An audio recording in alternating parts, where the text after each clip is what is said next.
secret tunnel. Secret tunnel. Through the mountain. Welcome to the podcast, everybody.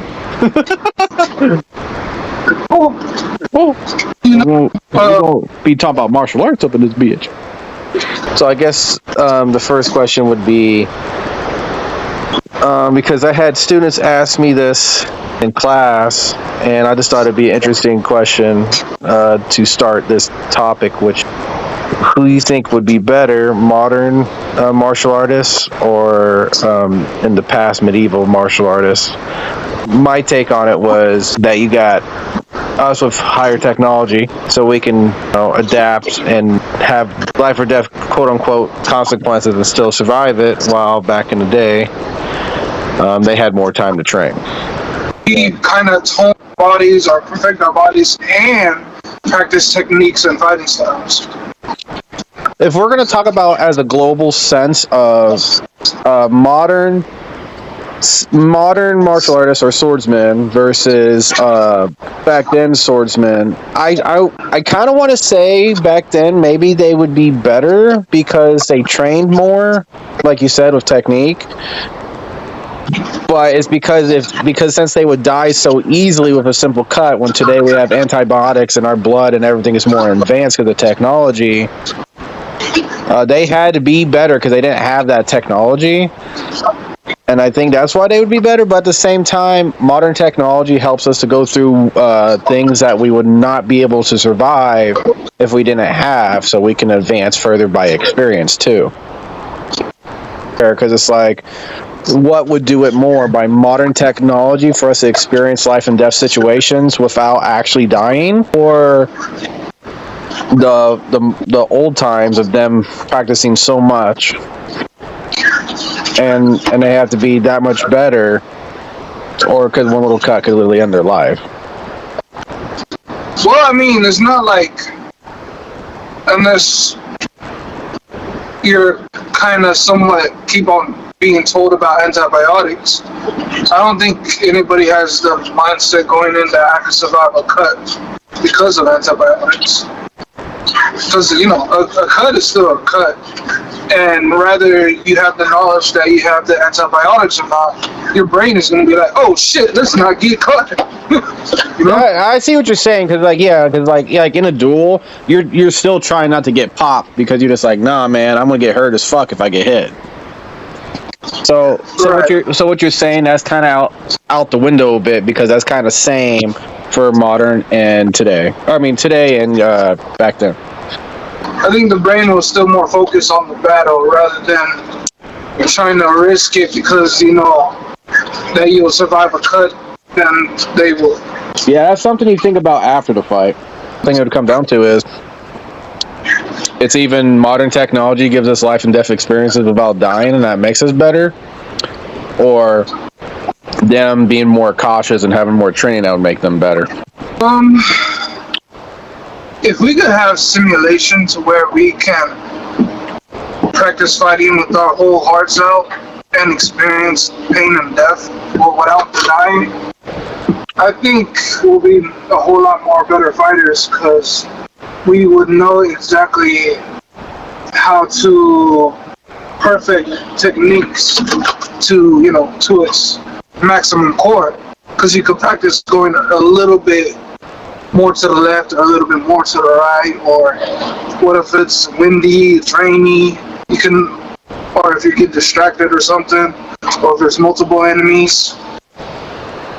Think like the modern technology we have now, such as helmets and padding, do you think that doesn't give us enough of reality? Because it's hard to tell, because for example, I still see people get cut open even with jackets on. I still see, I personally even gotten a concussion, a TKO on myself by wearing a helmet. Oh, we're talking about now. I thought we were talking about in the future, where we could actually fight. No, I know what you were saying, but I was just saying for right now. Do you think that is close enough to what you speak that could give us the same experience, if not more, than back then?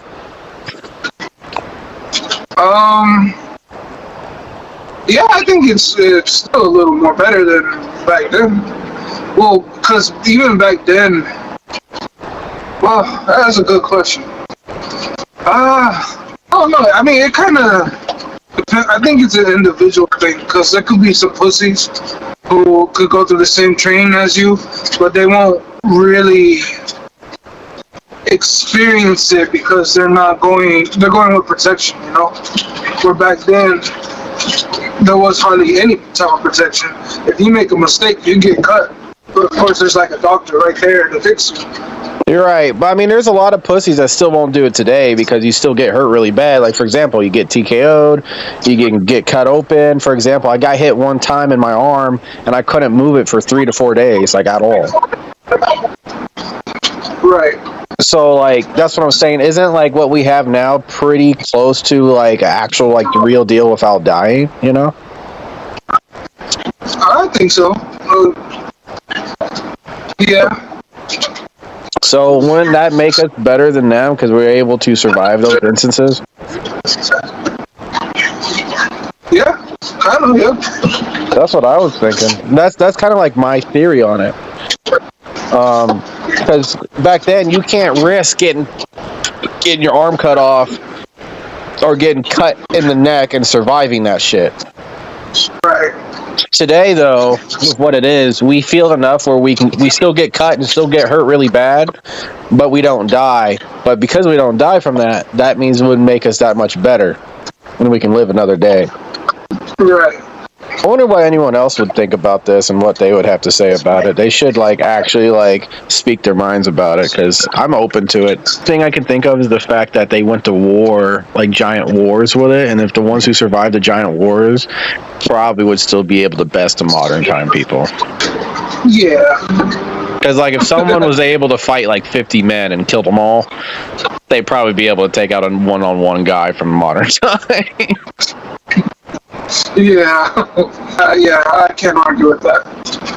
Because my students was actually like, they were debating this, and at first I'm like, that's a stupid debate, but I'm like, no, it's not actually, because and when I was teaching a class, they were just like, who do you think would win, Miyamoto Musashi or me?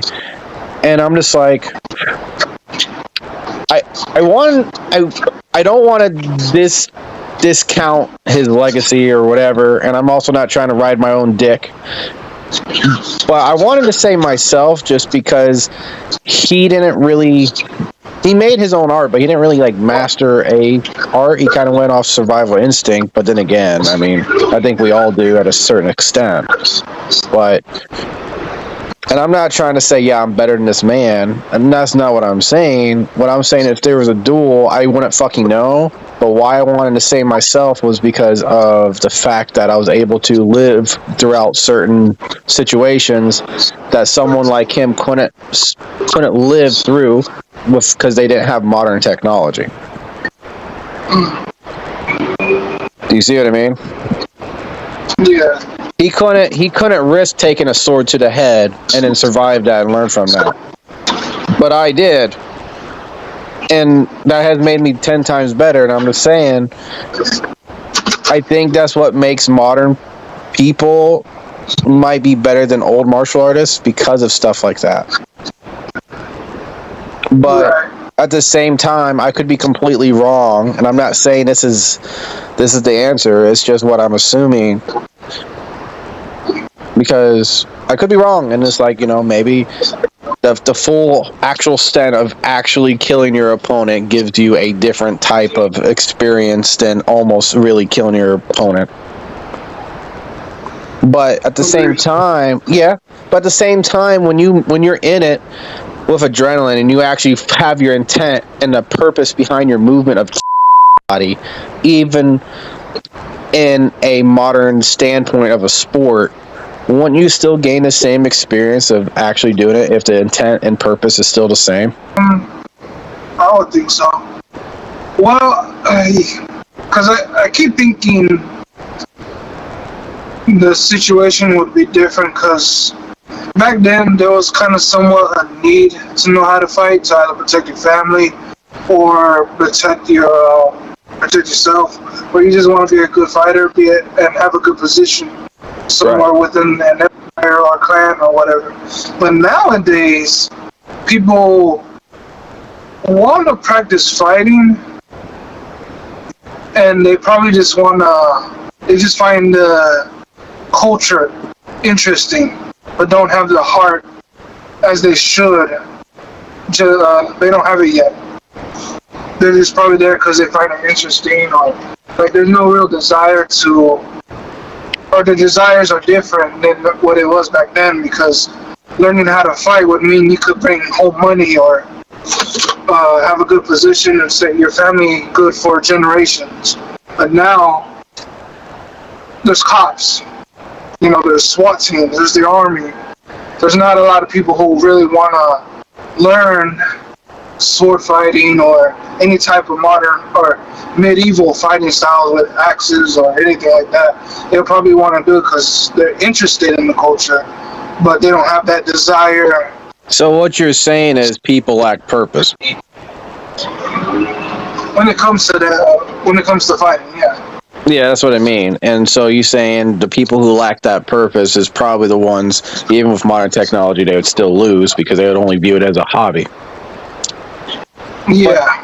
But there is still the few out there that view it strongly more than a hobby. They use it in a way to be able to protect themselves and their loved ones. Those people with that same sight of purpose, wouldn't they be, if not better, but just as good as the one from back then? Maybe? Oh yeah, no, for sure. I'm thinking of it like a group kind of thing. Yeah, I know. Like, I was too. But now I'm kind of like, I'm cutting it in half now, and saying, okay, so those people in modern times totally wouldn't make the cut. Now, if we're talking about people with the same intense passion for purpose of protection and becoming a stronger version of themselves through martial arts, do you think they would be just as equivalent, as good as the one from back then, or you still know because the ones back then had more hours of practice? That's a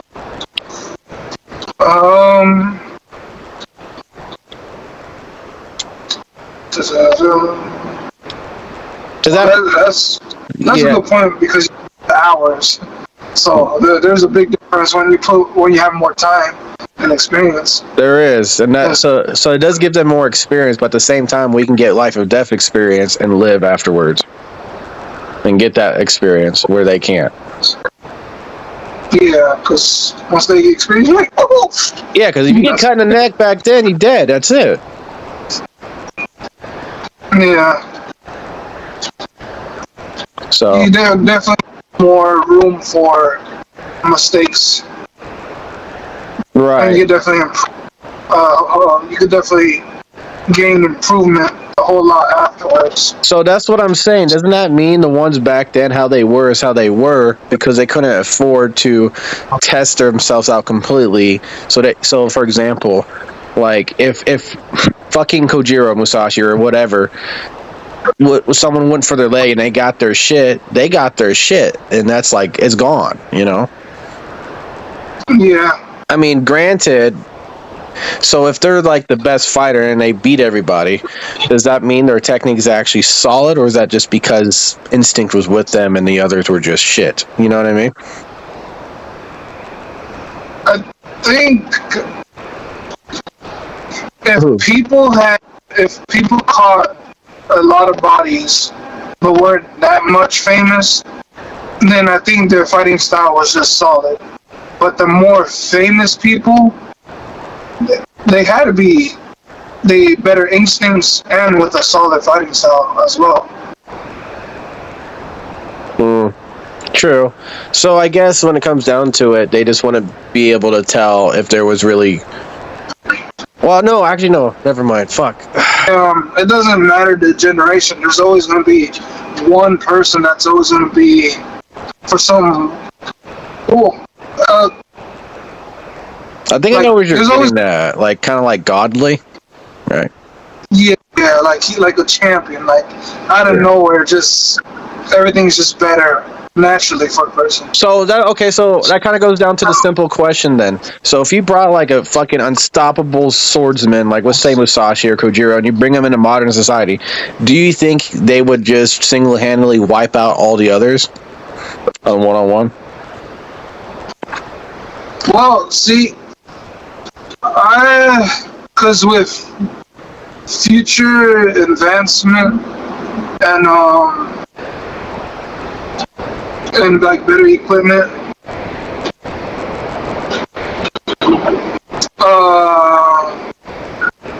probably their max level will probably get it. Well, not now. Maybe after we pass and gone, maybe 100 years from now,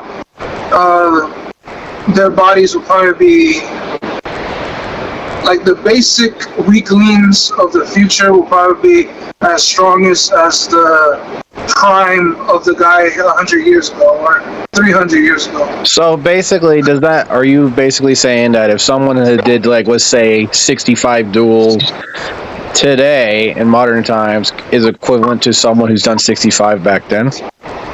Basically, because of our modern technology of being able to go into those higher risks?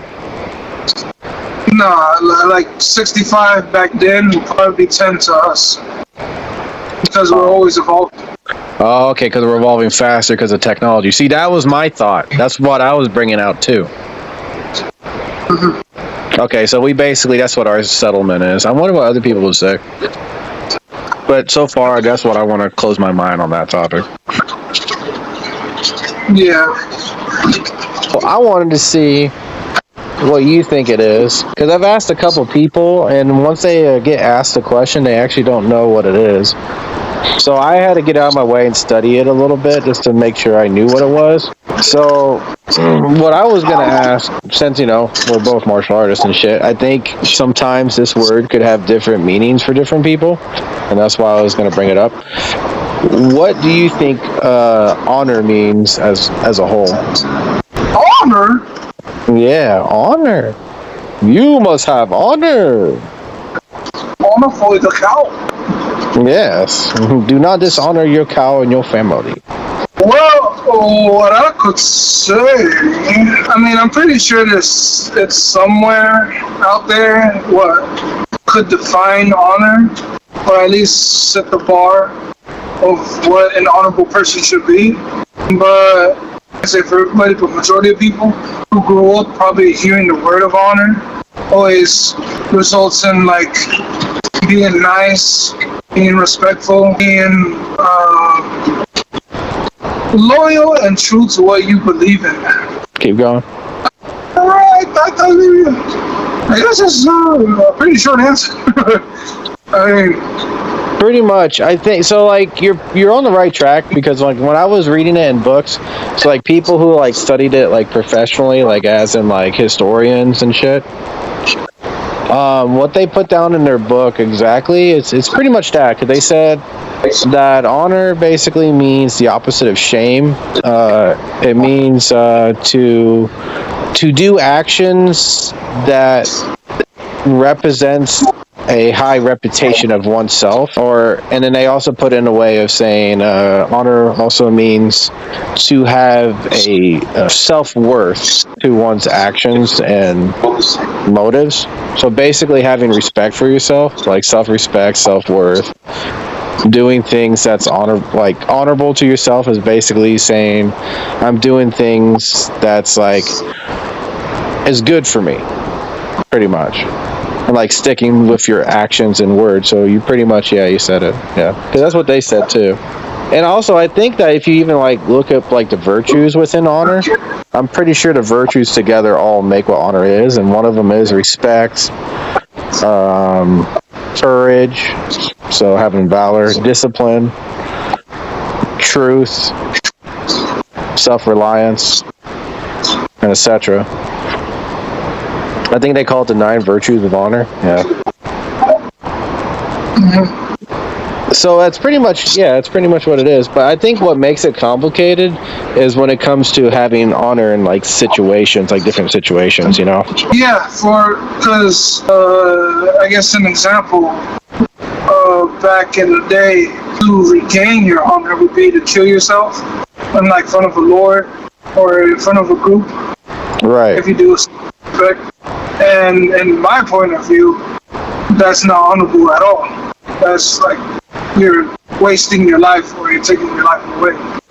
So, like you said, in it depends on different situations, and it depends on the culture and how they define it. Right, which just kind of goes into a private conversation we had before, because we were watching Shogun and we were talking about the Seppuku, right?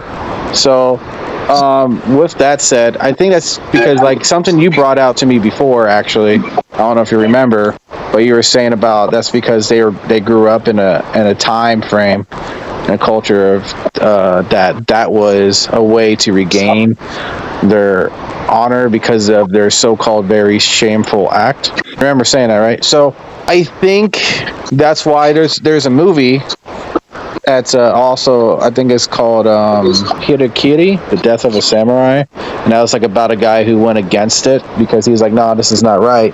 But apparently there was plenty of people, well, maybe not plenty, but a good amount that went against that, and they decided to become a Ronin instead to live their life just without a master or whatever. Now, I think the form of the Seppuku was also to keep people in line, for all them to be kind of like sheeple or to believe in a certain thing all the same. So I think that's almost like a brainwashing thing, you know? Yeah, I was thinking of the same thing, and I'm curious to how many, like, what would be the ratio of how many people who actually did it because they wanted to regain their honor, and how many people did it because they knew they had no other choice, because if they did not want to do it, something bad will happen to their family in results. Because I'm pretty sure a lot of them who has done Seppuku did not want to die. Oh yeah, you could definitely tell for sure. And like there was weird because there was instances of like even heroes doing Seppuku, and I'm just like, what the hell? That doesn't even make sense to me. When I read it here, I'm reading this. This is from what I'm getting my information from. Is from the book called Bushido, the Soul of Japan. That's the book I'm getting my information from. And it says here, Rinshi Shin. Rinshi Shin is the name of basically being shameful or disgrace. So basically, that's when you do something that's dishonorable, and that's why they would do Hirakiri or Seppuku. But a lot of it is because of it really is brainwashing. But because like they even have like heroes that would end up like killing themselves just because their lord is dead. And I'm just like, I think you're right about this when it comes down to a lot of them didn't really want to do it, and I think that's why there's probably more of them that reject it than we think. It says the only ones who had to do Seppuku were samurais that were with a castle. Yeah, so only samurais that were part of a castle had to do Seppuku. Also, once they were defeated in a war. Yeah, I actually didn't know about that until now. Yeah, very surprising. That does change things a little bit. So yeah, so they do it to avoid shame.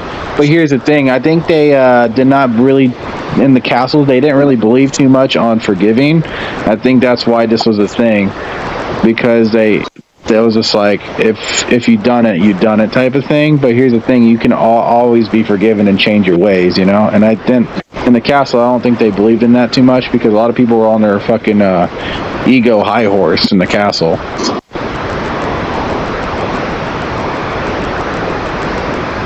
Because everyone's very egotistical in the castles, if you think about it, you know? Yeah. Yeah. Yeah. But I mean, but that's why, like, so, and the game Ghost of Tsushima, at the end of it, if you pick a certain ending,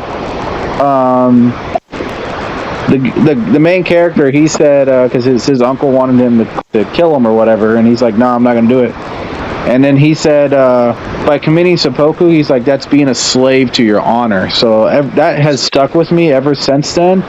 So I gotta say this. I feel in my consciousness that by committing seppuku, you are being a slave to your honor. You know what I mean? Because like, there's a difference between having self-worth and self-respect, and then being so much of a slave to it, feeling like you can't redeem yourself. Yeah. Don't you agree on that one? Yeah. I agree. Yeah. I mean, I definitely want to hear what anyone else has to say about it. Like, if they have any more interesting insights about it or whatever they want to say, they should just say it, because I want to know. Yeah, I could only speculate on the feelings of people who have those same thoughts, because nowadays, majority of people would see any type of form of suicide as not honorable at all. Right. At least that. In fact, it's like considered weakness. It's definitely. I mean, rest in peace to all those who took their lives, and no disrespect at all, but I definitely see it as weakness. Yeah, me too, and I totally agree. Like, no disrespect as well, and like, I hope they, are remembered and everything. But yeah, I find as seppuku as like a form of weakness. Yeah. So it'd be but I could understand, or at least understand the concept of growing up and being told taking your life is honorable and is the greatest form of strength.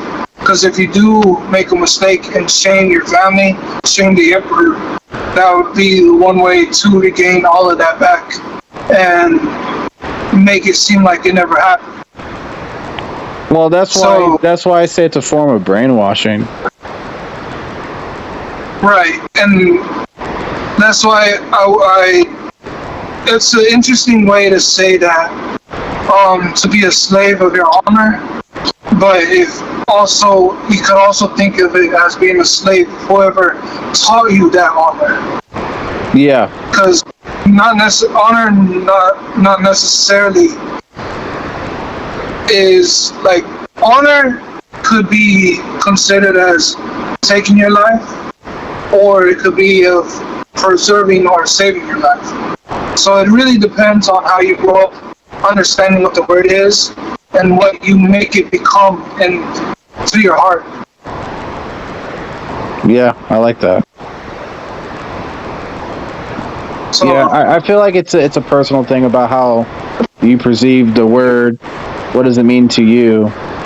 But I think it's good to kind of like start with this, have a form of self-respect, and then whatever you say, do what you say, and be honest, and have like a bit of self-worth, and show yourself self-care. I think is a part of having honor for sure.